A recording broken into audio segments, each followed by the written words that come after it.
Halo teman-teman semua, kembali lagi di channel Alope Programming. Dan kali ini kita masih memahami mengenai CSS, masih juga ada pada pemahaman mengenai CSS pseudo class. Nah, tapi sekarang kita akan belajar mengenai pseudo class yang namanya pseudo class target. Setelah kemarin kita belajar beberapa pseudo class, diantaranya ada hopper, visited, sama aktif, terus ada juga first of child, last of child, seperti itu. Masih ada satu pseudo class lagi yang belum kita pelajari. Kenapa saya bikin videonya terpisah? Karena menurut saya si pseudo class target ini lumayan sulit untuk dipahami, sehingga harus pada pembelajaran atau video terpisah. Nah, jadi bakal langsung aja ke pembelajarannya. Dan kalau misalkan kalian butuh pengertian dari apa sih itu pseudo class target gitu, nah kalian tinggal buka aja di https://developermozilla.org/ ini nanti deh saya kasih aja di kolom deskripsi supaya nanti kalian bisa kunjungi websitenya. Nah, di sini kebetulan si websitenya itu berbahasa Inggris. Jadi ya kalian harus translate terlebih dahulu kata-katanya kalau misalkan kalian belum paham bahasa Inggris. Kalian coba aja, ini di atas ada pengertiannya, terus di sini ada cara penggunaannya. Nah, seperti ini. Terus di sini ada, kita lihat di bawah. Nah, ini adalah contoh project sederhana ketika kita sudah paham mengenai si pseudo class target ini. Nah, ini juga menjadi alasan kenapa pseudo class target ini saya bikin menjadi video terpisah. Karena si pseudo class target ini harus benar-benar kita pahami supaya nanti kita bisa bikin bareng-bareng CSS Lightbox seperti si developer Mozilla ini. Ya. Dan ini adalah cara penggunaannya nih. Si Mozilla juga ngasih tahu source code-nya ke kita. Dia ngasih source code-nya. Ya. Nah, tapi mungkin Lightbox itu apa sih? Nah, ini adalah contoh dari Lightbox-nya. Nah, seperti ini. Ini cukup slideshow lah, bisa dibilang juga slideshow. Dan ini menurut saya cukup bagus. Ini hanya menggunakan HTML dan CSS pun bisa dengan si CSS pseudo class target ini. Nah, jadi kita pahami dulu si pseudo class targetnya, dan nanti kita bakal bareng-bareng bikin Lightbox. Semoga kalian semangat nih buat ngikutin pembelajaran pseudo class target ini. Ya, jadi langsung aja kita buka aja Sublime Text-nya. Di sini kita bakal langsung aja praktek gimana sih cara penggunaan pseudo class target ini. Nah, di sini saya contohnya pengen bikin H1 aja dulu. Misalkan Alope Programming aja dulu. Ya, ini buat ngecek aja. Open in browser. Nah, sip, seperti ini. Dan HTML kita udah jalan. Dan di sini kalau misalkan kalian lihat di developer Mozilla tadi, nah di sini cara penggunaannya itu tinggal pakai titik 2 target. Ya, ini kita copy aja ya. Kita copy aja, terus paste di sini. Nah, di sini juga saya bakal gunain aja inline CSS. Sorry, internal CSS ya, supaya gampang. Style. Ups. Target ini rapihin, dan saya nggak mau border. Pengennya background color, misalkan ininya juga hapus, dan saya pengen ininya jadi red. Nah, seperti ini. Target background color. Ya, di sini nggak dulu pakai H1 ataupun tag lainnya ya. Kita langsung aja titik 2 target. Seperti ini aja dulu. Ketika saya save, refresh di sini. Nah, ini kebetulan belum terjadi apa-apa. Nah, ini kenapa? Kita lihat lagi di implementasinya. Lihat ke bawah. Nah, di sini, lihat dulu di atasnya deh. Nah, di sini kalau misalkan si target ini merepresentasikan unique element yang ditarget, elemennya itu ditarget menggunakan ID. Nah, jadi kita harus punya ID dulu. ID-nya apa? Bebas. Oke. Di sini H1 harus punya ID dulu. ID-nya apa? Misalkan ID-nya title misalkan ya. ID-nya title. Seperti ini. Terus lihat lagi dokumentasinya. Nah, di sini seperti contoh, ini nantinya di URL-nya menggunakan tanda crash atau tanda pagar, terus dikasih ID dari si elemennya. Nah, contohnya seperti ini. Pagar section 2. Nah, ini kalau misalkan si ID-nya namanya section 2. Dan kebetulan di sini saya pakai ID-nya title. Ya, berarti punya kita bukan section 2, tapi pagar title. Ya, ingat harus pakai pagar dulu. Pagar title seperti nama ID-nya. Ya. Ketika saya refresh, sekarang si Alope Programming ini punya background berwarna merah. Ya. Karena sekarang si title-nya udah ditarget nih. Tapi kalau misalkan si title-nya saya hapus lagi, seperti ini, terus refresh. Sorry, ini masih ada title-nya nih. Jadi harus hapus, enter. Nah, dia hilang. Tuh. Ya, kalau misalkan saya balikin lagi title-nya. Nah, dia bakal muncul lagi. Ya. Dan kalau misalkan saya punya beberapa H1 deh. Beberapa H1 dengan ID yang sama. Seperti ini. Ya, ketika saya refresh. Nah, maka yang punya background warna merah itu cuman yang paling atas aja. Padahal di sini sama nih. ID-nya title, ininya pun H1. Dan kita target pun yang ID-nya title.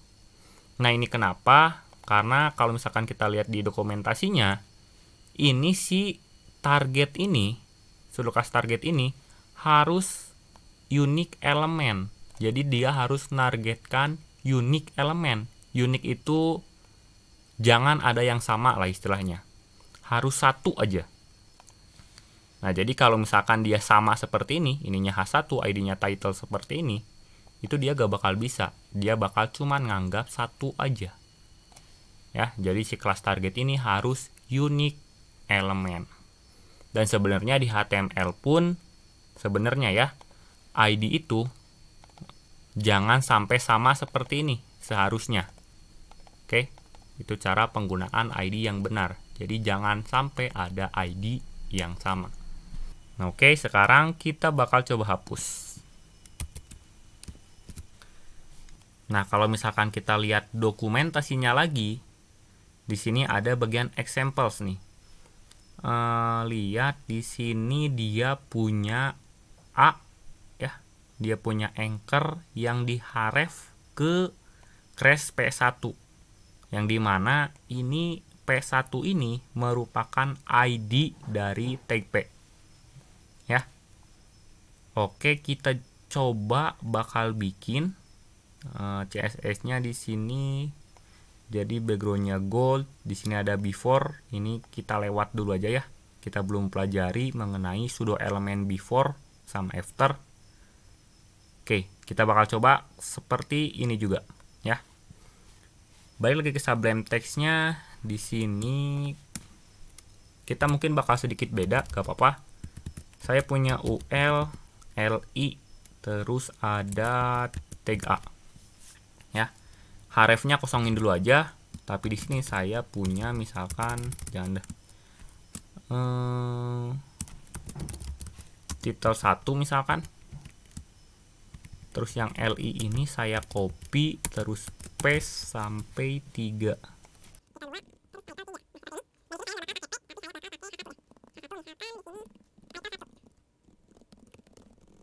Title 2, title 3. Dan saya pengen ada HR sebagai pembatas. Oke, save dulu, lihat di browsernya, refresh. Nah, ini hasil yang saya inginkan. Oke, Dan sekarang kita tinggal kasih ID di masing-masing H1-nya. Di sini saya punya misalkan title 1 ya.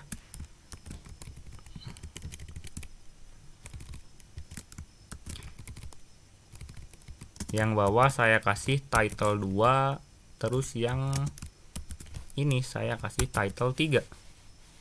Dan ini href-nya kita isi di sini. Pakai crash dulu. Nah, jadi title 1 ini mengarah ke ID title 1. Dan title 2 ini mengarah ke ID title 2. Ya, tinggal dihubung-hubungin aja. Title 3 yang arahnya pasti ke title 3 ini. Oke, pastikan ininya sama. Balik ke browser, refresh. Nah, seperti ini. Dan kalau misalkan saya klik, nah lihat, dia bakal berubah warna seperti yang kita pilih. Saya pilih title 1 yang berubah warna background color jadi red, itu yang title 1. 2, maka yang kedua. 3, maka yang ketiga. Dan ini masih satu warna nih. Kalian juga bisa pakai kayak gini. Misalkan H1 ya, target.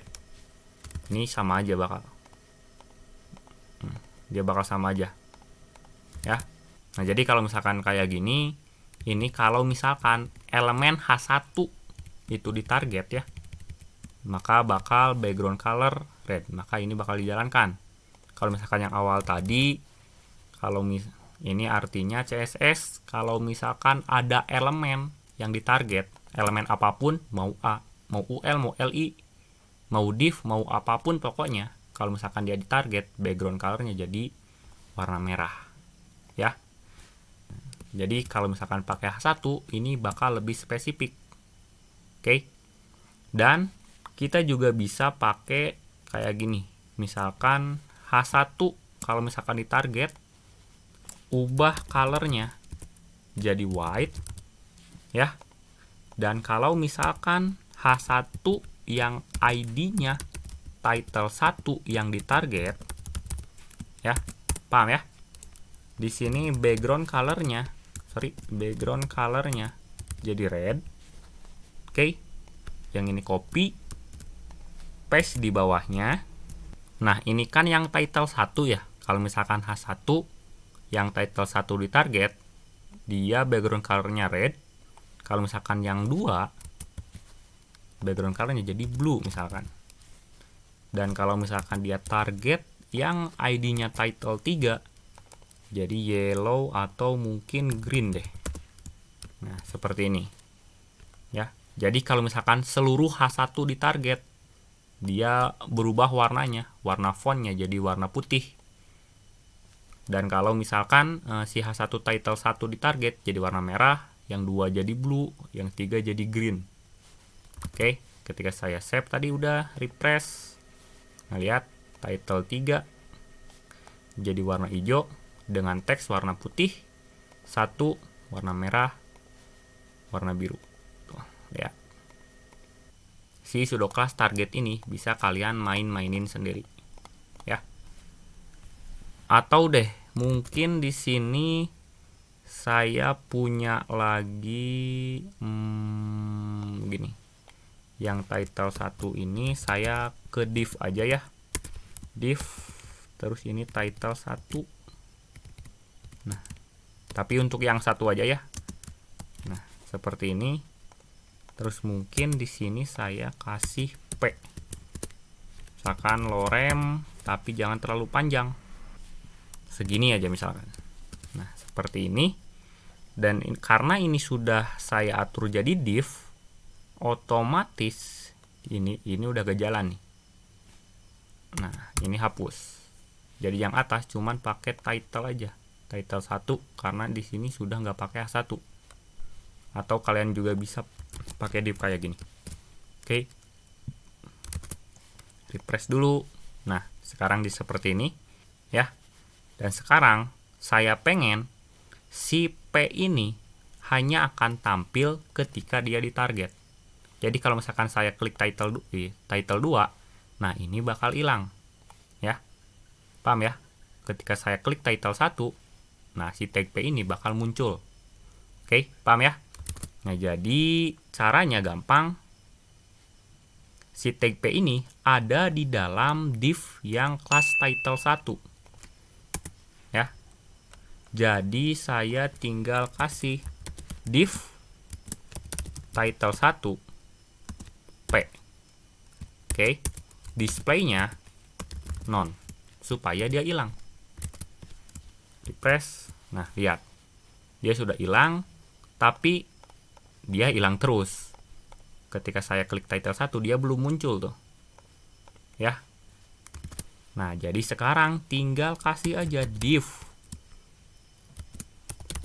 title 1. Kalau misalkan si title 1 ditarget, ya, kalau misalkan ini diklik, si tag P-nya ubah displaynya jadi block. Nah, seperti ini. Ketika saya refresh, klik, nah dia muncul. Ketika saya ke title 2, dia hilang. Muncul, hilang tuh. Oke, nah jadi kayak gitu. Jadi kalau misalkan kondisi awalnya displaynya dia none, tapi kalau misalkan si title 1 itu ditarget, ya, kalau misalkan title 1-nya ditarget nih, yang dimana si title 1 itu yang ngebungkus tag P-nya. Oke, tag P yang ada di dalamnya, displaynya ubah jadi block. Makanya kalau misalkan ketika dia ditarget, dia jadi display P-nya ini jadi block. Kalau misalkan belum target, dia jadi none. Jadi hilang dia. Oke, paham ya? Nah, jadi untuk penjelasan mengenai pseudo class target ini, menurut saya cukup. Semoga kalian paham dengan apa yang saya sampaikan. Untuk studi kasus mengenai pseudo class target ini, kita bakal lanjut untuk membuat lightbox. Seperti yang ada pada contoh di developer.mozilla.org ini. Ya, kebetulan si developer Mozilla ini juga itu bikin lightbox nih dari menggunakan target aja. Dan kita bakal coba bikin nanti di video selanjutnya.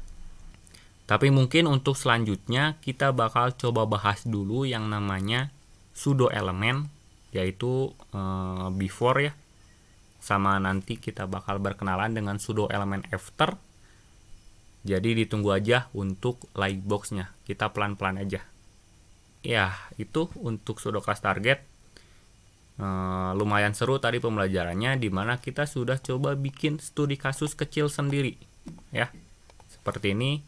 Untuk studi kasus ini, itu hanya contoh aja. Kalian bisa poles lagi ini, lebih bagus lagi, lebih cantik lagi. Dan saya rasa pembelajaran kali ini sudah cukup. Terima kasih, dan kita bakal bertemu lagi di pembelajaran selanjutnya. See ya.